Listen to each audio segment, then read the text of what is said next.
de Dieu, bienvenue à ce point de presse à la présentation Maria Fallon. J'ai l'honneur de vous présenter un homme de Dieu bien dénommé pasteur Dieudonné Chisola, avec qui j'aurai bel et bien un très long moment d'échange par rapport à son parcours, à sa carrière, mais encore aussi à son expérience. Pour ne pas non plus voler la vedette sur ces plateaux, je ne suis pas seule, j'ai à mes côtés un homme de Dieu bien qui s'appelle Pasteur Lumière, et à l'extrémité j'ai la sœur Elga. Pour revenir à la présentation, je reviens à mon pasteur et je lui souhaite la bienvenue. Bonjour pasteur et bienvenue. Shalom, ma princesse Madame, shalom, pasteur, shalom, princesse Olga, shalom à tous ceux qui nous suivent de près et de loin, que Dieu bénisse. Merci. Alors, pasteur Dieudonné, dès l'entame déjà de ma présentation, je vous ai présenté, mais nous voudrions un peu vous connaître en profondeur, d'où vous venez, votre état civil. Est-ce que vous pouvez nous donner une nette présentation, et surtout pour ceux qui ne vous connaissent pas, car il y a de milliers de téléspectateurs qui veulent connaître votre identité. Pouvez-vous nous la donner? Merci beaucoup, ma princesse. Et pour commencer, nous voulons bien dire merci d'abord au Créateur, celui qui nous a donné le souffle de vie et surtout le temps de venir sur ce plateau afin de parler, non pas pour nous inventer, c'est pour édifier le peuple de Dieu qui nous suivent de partout. Je suis pasteur Dieudonné Chisola. Je suis pasteur il y a de cela plusieurs années. Je suis un père de famille de plusieurs enfants. Et mon parcours est trop long. Je ne saurais pas tout détailler ici. Ce que vous devez savoir, j'ai crié au Seigneur il y a si longtemps, à l'âge pratiquement de 15 ans. J'ai évolué dans le Seigneur jusqu'au moment où l'appel de Dieu s'est lancé vers moi. Je travaillais dans le Seigneur depuis plusieurs années, comme je viens de le dire, et je continue à le faire. Merci. Merci beaucoup, papa. Merci beaucoup, pasteur, pour vos réponses. Mais moi, j'ai deux petites questions, si vous me permettez.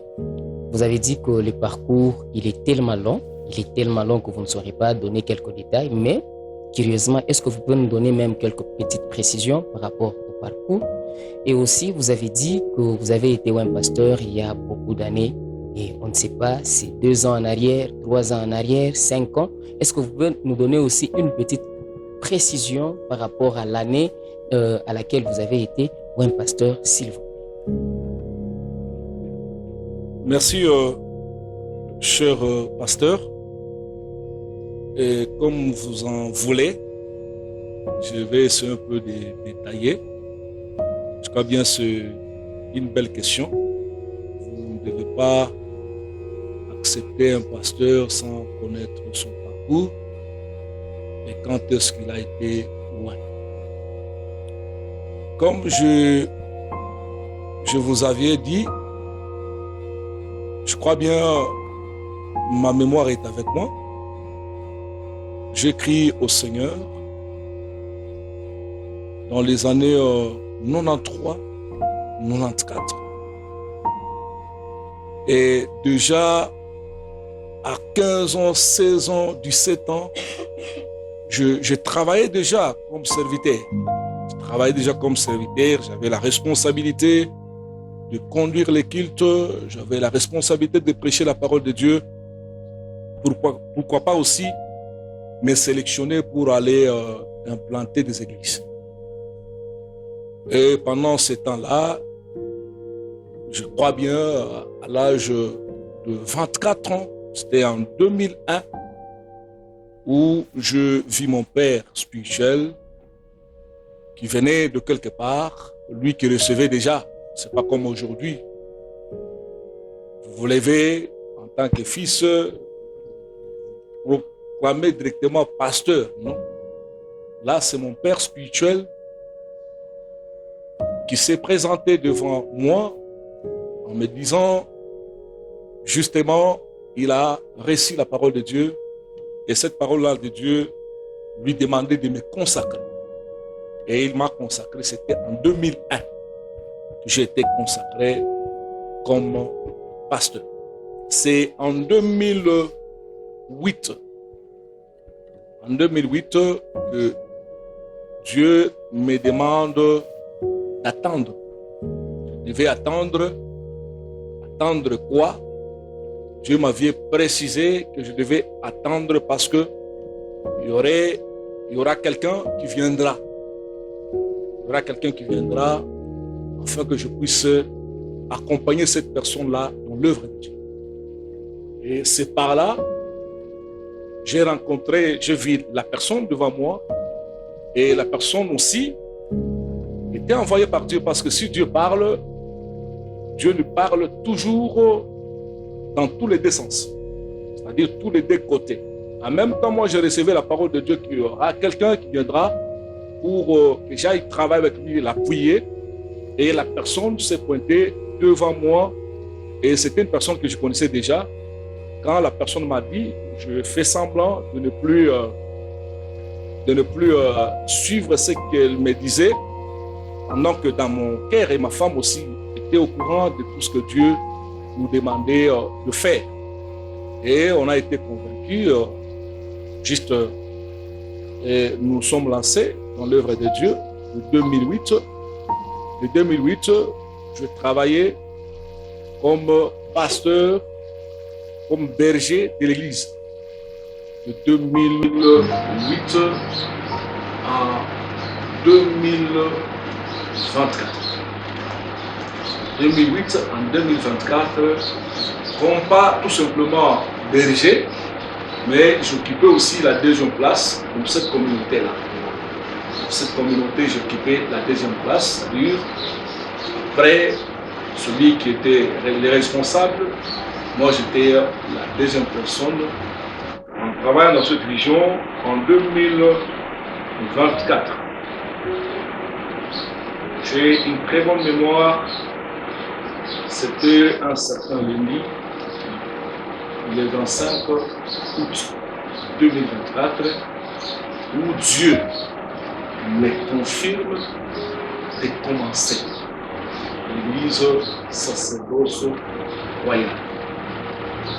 Le 25 août 2024, c'est là que Dieu me convient maintenant de commencer la vision de l'église sacerdoce royale. Et j'ai pris le temps, parce qu'à chaque appel, quand Dieu vous dit quelque chose, il faut toujours avoir le temps, parce que je ne vis pas seul, comme je viens de vous dire, je suis marié, père d'une famille. Je devais maintenant parler avec ma famille qui devait m'accompagner premièrement. Le temps de parler avec ma famille, ça nous a pris encore quelques mois, jusqu'au 3 novembre, où nous avons lancé notre première culte de l'église sacerdoce royale. Merci beaucoup, papa. Merci beaucoup, pasteur, pour ces questions, ces réponses que vous venez de donner, je dis. Eh bien, papa, je voulais un peu savoir. Vous avez dit que c'était en 2008 que Dieu vous a envoyé quelqu'un.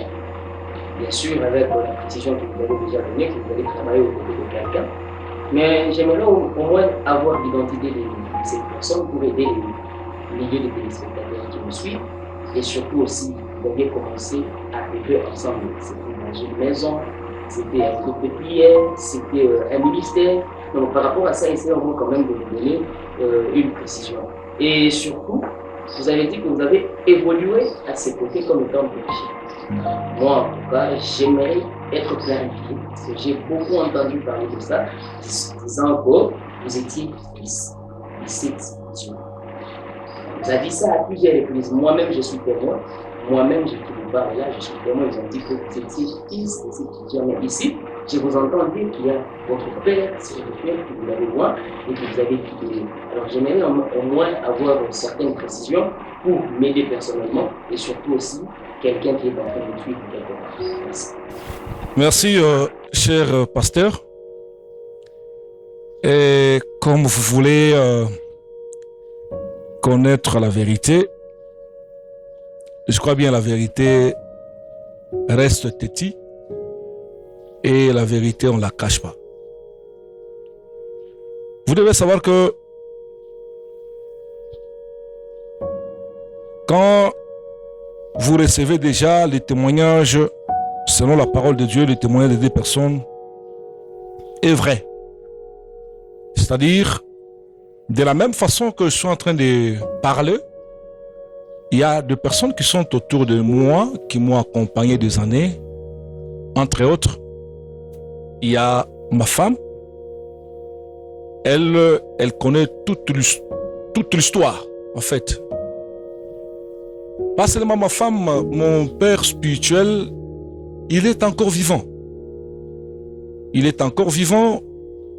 Il est là et tout ce que je suis en train de parler, je parle aux médias.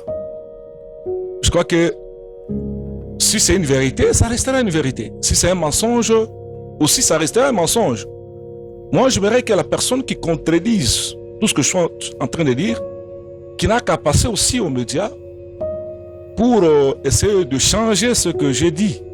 Si la personne parle en coulisses, je ne crois pas que c'est une vérité. Ne ramassez pas tout ce qui se passe dans la rue, que c'est une vérité. Si c'est une vérité, la personne n'a qu'à prendre le temps et venir aussi aux médias afin de parler comme je suis en train de parler là. En 2008, je crois, la référence, c'est quoi? C'est ma femme, elle était grosse de ma fille Abigail en 2008. C'est là que je récite la personne de l'apôtre Silas. Pendant ce temps, je l'appelais par son nom. Je l'appelais Silas. Il était mon ami, on a étudié avec lui, on a évolué ensemble avec lui. Subitement, comme je vous ai dit, moi, Dieu m'avait déjà préparé, mais Dieu m'avait sûrement caché le visage de la personne. Si Dieu m'aurait dû peut-être, c'était apôtre Silas, pendant ce temps, mon ami Silas, que je connaissais, je ne pouvais même pas accepter et attendre. Non. Ça, je dois vous dire clairement, vous devez les savoir. Quand il s'est pointé devant ma porte, d'ailleurs, ce n'était pas devant ma porte, je dois bien vous relater. C'est-à-dire, avant 2008, j'ai eu à prêcher dans leur église. Leur église, là où il fit chantre, modérateur. Mais moi, je prêchais dans cette église-là, au quartier 4. Et c'est là où il me dira qu'il doit se rendre à Kinshasa pour aller chercher la vie. Et il s'est rendu à Kinshasa, on était amis. Il est parti. Lui m'appelait Dieu, donc moi je l'appelais aussi Silas, parce que c'est mon ami. Et après un long moment, il est revenu en disant que Dieu lui avait confié une mission de commencer une église. C'était à quelle occasion? Pendant ce temps, je n'avais même pas son numéro. Mais lui était obligé d'aller me chercher. Me chercher où? Vous savez, moi, je me suis marié avec une fille d'un pasteur. C'est-à-dire, on peut perdre tout, mais pas l'adresse de l'église. Elle pouvait se rendre à ma belle famille. C'est à ma belle famille ma belle-mère lui a donné mon numéro et il m'a appelé, je l'ai pris jusque chez moi. En 2008, nous avions mangé ensemble et après qu'il rentre chez lui, parce que j'avais cette habitude-là, quand quelqu'un vient chez moi, il fallait le déposer avec ma voiture parce que pendant ce temps, j'avais déjà une voiture. Avant, je lui ai demandé d'aller le déposer. Il me dira non, avant qu'on parte, j'ai quelque chose de parler avec vous. C'est là où il me dira que Dieu lui aurait dit que il devait commencer l'église, mais avant de commencer l'église, il doit venir me voir. Ma femme est aimée, mais lui-même aussi. Il est vivant. Il faut lui poser cette question-là. C'est là où maintenant, il me demande, moi, il me dit que Dieu lui aurait révélé que avant de commencer une église, il doit d'abord me voir moi. Moi, je ne sais pas, depuis l'histoire de l'église, je ne pense pas qu'un père pouvait aller chercher son fils avant de commencer quelque chose. Même dans la famille. Quand un père veut faire quelque chose, il le fait. Et s'il veut associer son fils, il prend son fils et le met directement dans la chose. Pas aller vers le fils pour lui demander son avis et lui dire aussi qu'avant que lui commence, il fallait que le fils donne son point de vue. C'était comme ça. Quand il me dira que je devais aller avec lui, j'ai refusé catégoriquement devant ma femme. J'ai dit non, toi tu t'as mise. D'ailleurs, je me rappelle de tout. Je disais que Silas, toi tu t'as mise. L'église, ce n'est pas une mince affaire. Il faut vraiment se préparer. Pendant ce temps-là, moi, j'avais déjà l'onction sur moi. J'étais loin comme pasteur. Et je travaillais accompagné par le ministère pastoral. Comme preuve, entre parenthèses, je fus la première personne à la présence de Dieu qui a fait déplacer l'église. J'ai déplacé l'église pour que l'église aille m'accompagner quelque part où je devais aller prêcher. L'église m'accompagnait toute une semaine. Moi, j'animais le séminaire et mon interprète direct, c'était apôtre Silas. Voilà, mon interprète direct, c'était l'apôtre Silas. Si il refuse, je peux même donner des vidéos. Nous en avons, il y a même des images qui restent jusqu'à aujourd'hui. Je suis le pasteur, mon père, Papa Mouloutiki. Je reviens à ce que je suis en train de parler. Parce que tout ce que je parle, c'est la vérité. C'est vous qui voulez me provoquer pour rien. Mais c'est la vérité reste têtue. Et par là, c'est après une semaine ou 2 semaines, il m'appelle en me disant que malgré que tu avais refusé, moi je compte beaucoup sur toi et je respecte ce que Dieu m'avait dit. Et Dieu m'avait dit de ne plus discuter avec toi. Et lui-même aura le temps de parler avec toi pour te convaincre. Et ce n'était pas facile. Ce n'était pas facile de me convaincre. Et par là, Dieu me ramène dans la vision où il me révélait. Il me dit, c'est l'église que tu dois aller commencer avec ton ami. Avec ton ami, pas mon père. Ton ami. J'aimerais que les gens qui connaissent cette histoire, au moins plusieurs étaient pendant ce temps-là. Je connais quelques visages, je ne peux pas citer les noms. Ils peuvent aussi témoigner. Trouver le temps de témoigner. La vérité reste la vérité. Ne vous cachez pas, parce qu'on ne se cache pas avec la vérité. Même les mensonges, on ne se cache pas avec.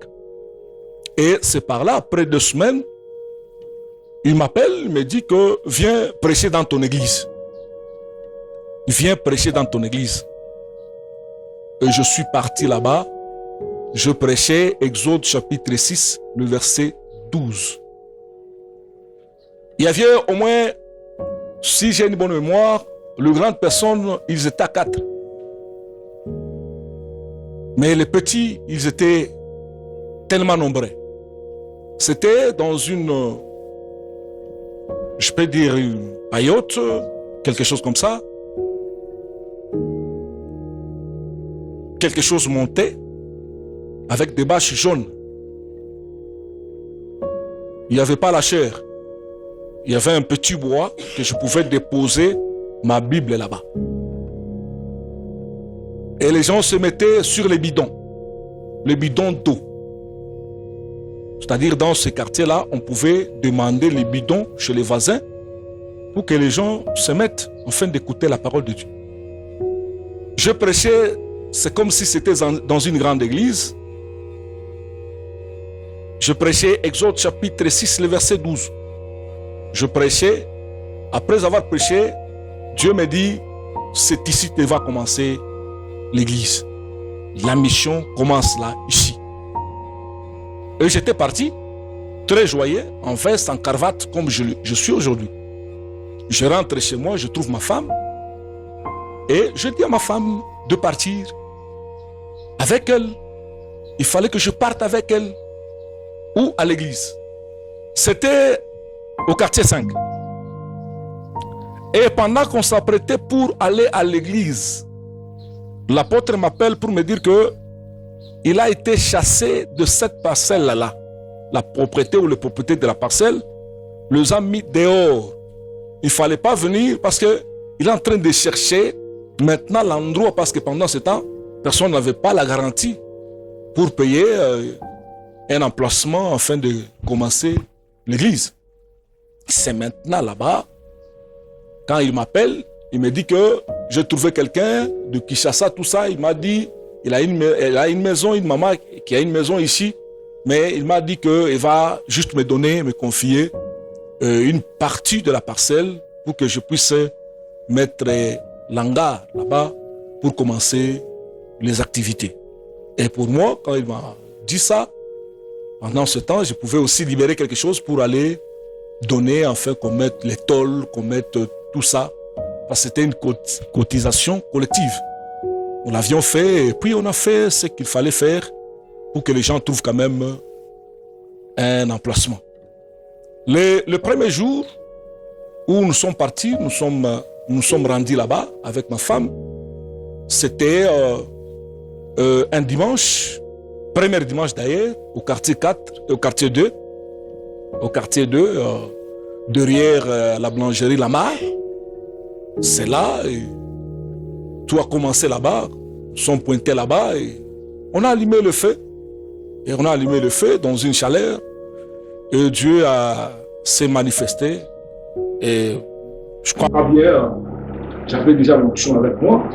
J'avais déjà l'onction, si vous parlez de l'onction, j'avais déjà l'onction avec moi. J'ai travaillé comme étant pasteur. Il y a des gens qui sont là et qui continuent à être là. Ils peuvent se rappeler quand est-ce que j'étais loin là-bas sur place. Mais je crois bien, j'avais déjà l'onction sur moi. L'onction, on ne le verse pas à l'absence de gens. L'onction, on doit le verser dans l'ensemble, devant l'assemblée. On ne verse pas l'onction sans avoir un témoin. Si ce n'était pas devant l'assemblée, c'était devant une personne, peut-être deux personnes, je peux croire que l'onction était venue de là. Mais je crois que nous étions juste des collaborateurs, parce que lui-même m'appelait collaborateur, il m'appelait mon collaborateur. La personne qui a fait que ces non collaborateurs puissent disparaître, c'est moi-même, parce que je connais le principe de l'Église. L'Église, c'est une famille. Dans une famille, on ne peut pas être deux têtes. Parce que c'est une église, il fallait toujours avoir cette simplicité-là et aussi accepter de céder aussi certains fauteuils pour mettre en ordre la parole de Dieu. On ne peut pas être deux têtes comme ça, non, non, non. C'est là maintenant que je demandais au pasteur et à l'apôtre Silas, oui, à l'apôtre Silas, c'est là où j'ai demandé à l'apôtre Silas de ne plus m'appeler à collaborateur, de m'appeler tout simplement fils, parce que je fais partie aussi des enfants de cette vision. Si vous pouvez dire aujourd'hui que je suis l'enfant de cette vision, oui, je l'accepte. La vision, c'est pour Dieu. Nous tous, nous sommes les enfants. Même lui-même, c'est un enfant de la vision. Je travaille aussi comme un enfant de la vision parce que le propriétaire de la vision, il s'appelle Dieu. Merci beaucoup, pasteur. Je crois que vous êtes satisfait. En tout cas, je suis satisfait de mes deux questions. Merci beaucoup, pasteur. Donc, on va savoir, si vous le permettez en tout cas, c'est quoi la chose qui vous a motivé ou quelles sont les choses qui vous ont poussé à quitter cette vision, puisque c'est, vous venez de dire, de souligner quelque chose de très important, que c'est Dieu qui vous avait envoyé là-bas. Et on peut au moins savoir c'est quoi la chose ou les circonstances qui ont fait que vous puissiez quitter cette vision et être là où vous êtes là. Je voulais dire ceci, cher pasteur. D'abord, au premier mois de ce mois, j'étais te jeter des fleurs, parce que dans toutes tes questions, je vois il y a une curiosité normale. Je voulais connaître l'histoire. L'histoire, parce que l'histoire, on la cache pas. Je crois bien les choses qui m'ont poussé de partir. Je dirais aucune chose.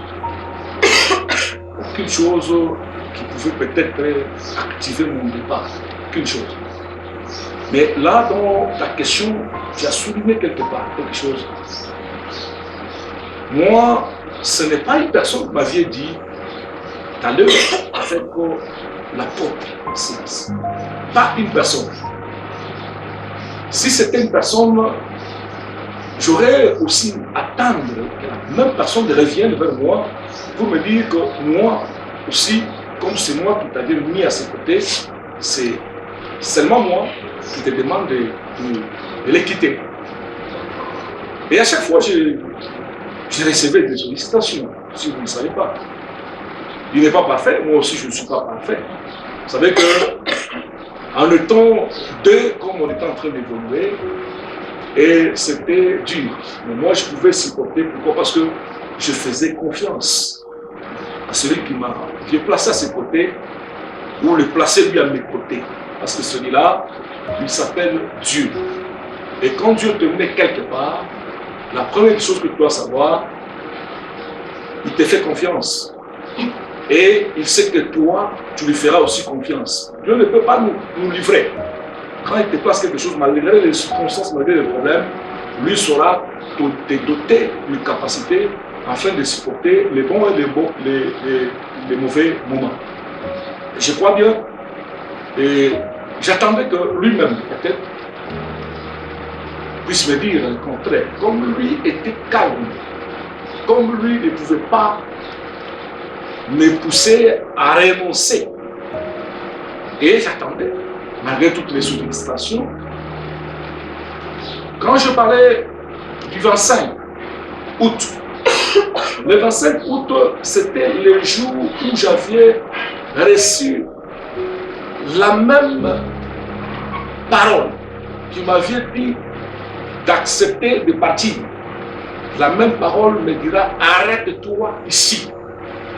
C'est fini, tu dois prendre une autre direction que j'ai déjà créée pour toi. Quand je parle, j'ai déjà créé, c'est-à-dire depuis un certain moment, je me préparais déjà que je vais te faire partie. Mais moi, le langage de Dieu, je ne comprenais pas directement. Je pensais que peut-être il m'a envoyé seulement pour aller créer une deuxième église, la présence de Dieu sur... Vous demandez à ceux-là qui prient là-bas, ils peuvent témoigner parce qu'en 2022, nous avions quand même passé un moment qui était prophétique où j'étais officiellement libéré. J'ai même le preuve que je peux mettre sur le net où j'étais libéré officiellement. Et moi, je ne pouvais pas accepter parce que la personne qui m'avait parlé, elle me parlait audiblement, c'était Dieu. Je connais, discerner la voix de Dieu. Et c'est cette voix-là qui est revenue 7 ans plus tard ou 16 ans plus tard pour me dire que tu dois partir.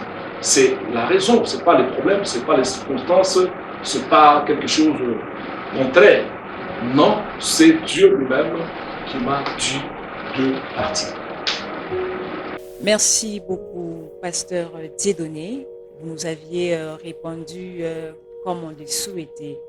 Alors, je voudrais bien savoir actuellement dans votre parcours de maintenant, qu'est-ce que vous faites actuellement? Vous continuez étant toujours dans l'œuvre des dieux, mais à la maison, ou il y a déjà quelque chose que vous avez déjà créé, étant donné que c'était un certain 25 août que il vous a été demandé par une voix divine, selon moi, de pouvoir aller ailleurs. Mais cela aussi m'intrigue à l'idée de savoir où vous êtes parti, qu'est-ce que vous êtes devenu.